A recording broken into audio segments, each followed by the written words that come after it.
قمر جمیل کی تصنیف جدید ادب کی سرحدیں جلد اول مضمون نمبر 5 جس کا عنوان ہے مشیل فوکو اور طاقت کا نظریہ۔ فوکو کا یہ قول مشہور ہے کہ میں کبھی فرائیڈ کا ماننے والا نہیں رہا، نہ میں کبھی مارکس کا پیروکار رہا ہوں اور نہ میں کبھی ساختیات پسند رہا ہوں۔ سارتر کے انتقال کے بعد خود فوکو کو لوگوں نے نیا سارتر کہنا شروع کر دیا تھا۔ سارتر کی موت کے بعد فرانس میں جو نئے مفکر سامنے آئے ان میں لیوی اسٹراس، رولاں بارتھ، فوکو، لاکا اور ژاک دریدا بہت مشہور ہیں۔ مشیل فوکو نے اپنی توجہ تاریخ کے ان گوشوں کی طرف کی جن پر یورپ کے مفکروں نے توجہ نہیں کی تھی۔ پاگل پن کے ان تصورات کی طرف جو یورپ میں جدید عہد میں سامنے آئے اور پاگل پن کے بارے میں عمرانی رویوں کی تبدیلیوں پر مشیل فوکو نے توجہ کی۔ یہ بھی جاننے اور بتانے کی کوشش کی کہ یورپ میں پاگل پن کے سلسلے میں کس طرح انداز فکر بدلتا رہا ہے، پاگل پن کے علاج کے سلسلے میں بھی انداز فکر میں کس طرح تبدیلیاں آئی ہیں، حیاتیات، لسانیات اور معاشیات کے بنیادی تصورات میں کس طرح تبدیلیاں ہوئیں، لیوی اسٹراس، رولاں بارتھ اور ژاک دریدا کے نام کس طرح سامنے آئے۔ فوکو کا یہ قول کہ انسان مر چکا ہے دراصل 1960 میں اس کی شہرت کا باعث ہوا۔ پاگل پن کی تاریخ پر اس کا تحقیقی مقالہ شائع ہوا اور اسی موضوع پر اس کی کتاب بھی شائع ہوئی تو 1970 میں وہ فلسفے کے تاریخ نظام فلسفے کا چیئرمین بھی بنا دیا گیا۔ وہ ساختیات کا ماننے والا نہیں تھا، پھر بھی جب اس کی کتاب دی آرڈر آف تھنگس شائع ہوئی تو کچھ مبصروں نے اسے ساختیات پسند قرار دیا، حالانکہ اس کا خیال تھا کہ اس نے نہ تو ساختیات پسندوں کے نظریات کو قبول کیا تھا اور نہ ساختیاتی طریقہ کار کو اور نہ ساختیاتی اصطلاحوں کو۔ اس کے باوجود دی آرڈر آف تھنگس میں اس نے ساختیات کو جدید علوم کا بے چین شعور کہا ہے اور یہ کہا ہے کہ وہ جدید عہد کی تاریخ لکھنا چاہتا ہے۔ پاگل پن اور تہذیب سے لے کر جنسیات کی تاریخ تک اس نے 20 سال تصنیف و تالیف میں لگا دیے۔ جنسیات کی تاریخ اس کی موت کے بعد شائع ہوئی۔ فوکو، نوم چومسکی، ہیبرماس اور ژاک دریدا کم و بیش ہم عمر تھے۔ فوکو کی شہرت نوم چومسکی کے بعد سب سے زیادہ تھی۔ فوکو اپنے آپ کو جدید عہد کا مورخ کہتا ہے۔ فوکو پہلا فلسفی ہے جس نے تاریخ اور فلسفے کو ملا کر ایک کر دیا اور اس طرح جدید تہذیب کی آنکھوں کو خیرہ کر دینے والی تنقید لکھی۔ پھر اس مسئلے سے بھی بحث کی ہے کہ مغرب میں سماجی طور پر عقلیت یعنی ریشنالٹی کا ظہور کس طرح ہوا اور یہ کس طرح ثابت ہوا کہ جدید عہد کی روح عقلیت یعنی ریشنالٹی ہے۔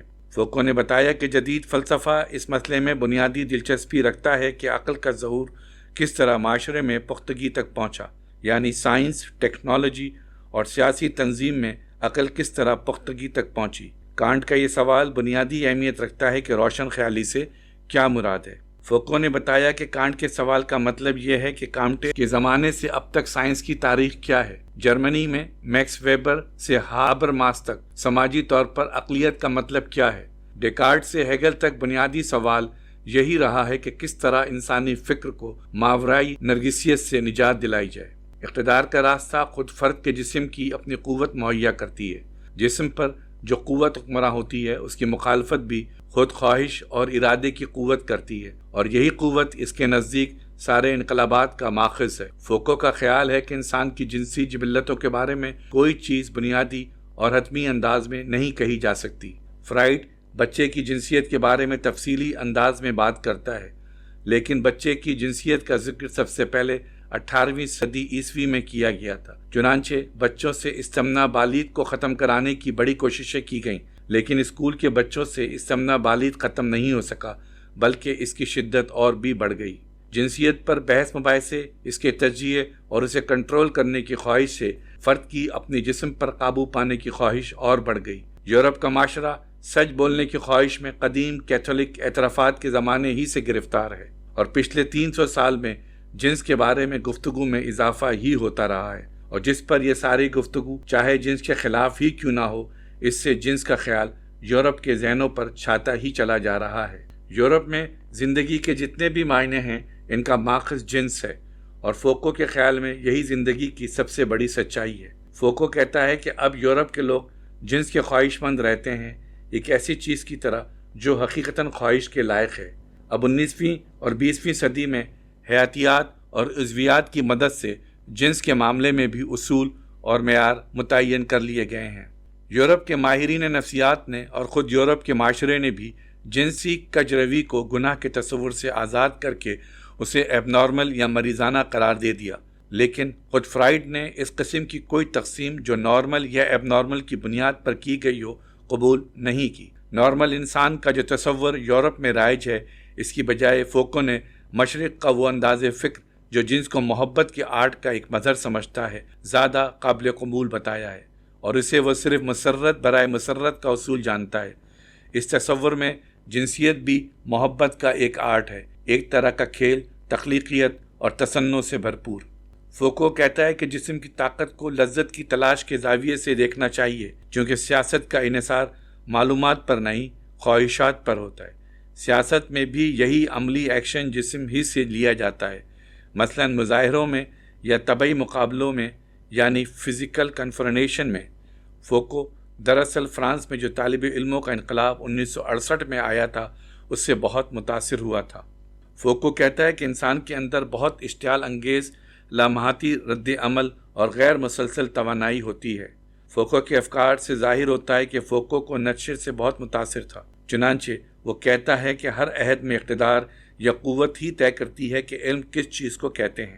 فوکو اور دریدا دونوں کا یہ خیال تھا کہ کسی خاص مقصد سے تاریخ کی تعبیر نہیں کی جا سکتی۔ فوکو سے پہلے میکس ویبر نے بھی سماجی زندگی کی تشکیل میں اقتدار ہی کو بنیادی حیثیت دی تھی۔ فوکو کہتا ہے کہ اقتدار کا تعلق نہ معاشیات سے ہے، نہ کسی دباؤ ڈالنے والی قوت سے، بلکہ طاقت کا تعلق جنگ سے ہے۔ ایک جنگ اعلان کے ساتھ ہوتی ہے اور ایک جنگ بغیر کسی اعلان کے ہوتی ہے۔ مختلف سماجی اداروں میں ناانصافیوں کی صورت میں جنگ تو ہوتی ہی رہتی ہے، یہاں تک کہ زبان میں بھی یہ جنگ جاری رہتی ہے۔ یہ جنگ دراصل قوت کے ٹکرانے سے پیدا ہوتی ہے، یہ قوت تخلیق بھی کرتی ہے اور دباتی بھی ہے۔ نیٹشے نے کہا تھا کہ سچائی کی خواہش دراصل اقتدار حاصل کرنے کی خواہش ہے۔ ہماری ذات بھی طاقت کا ایک ذریعہ ہوتی ہے، یہ ذاتی آزادی کا ہتھیار نہیں بلکہ غلبے کی تخلیق ہے۔ ڈسپلن اینڈ فنش میں فوکو اس خیال کا اظہار کرتا ہے کہ طاقت کے اثرات کو منفی انداز میں بیان نہیں کرنا چاہیے۔ یہ نہیں کہنا چاہیے کہ طاقت پابندی عائد کرتی ہے، طاقت دباتی ہے، چھپاتی ہے، نقاب اڑا دیتی ہے وغیرہ، کیونکہ طاقت ہی حقیقت تخلیق کرتی ہے۔ طاقت سچائی کی رسومات تخلیق کرتی ہے۔ طاقت میں دبانے کے علاوہ اور خصوصیتیں بھی ہوتی ہیں۔ طاقت اور بہت سے کام انجام دیتی ہے۔ طاقت لوگوں پر ہوتی ہے، چیزوں پر نہیں۔ طاقت ہمارے جسم اور ہمارے کام پر اثر انداز ہوتی ہے، لیکن طاقت صرف آزاد انسانوں ہی پر آزمائی جا سکتی ہے اور وہیں تک استعمال کی جا سکتی ہے جہاں تک انسان آزاد ہوں۔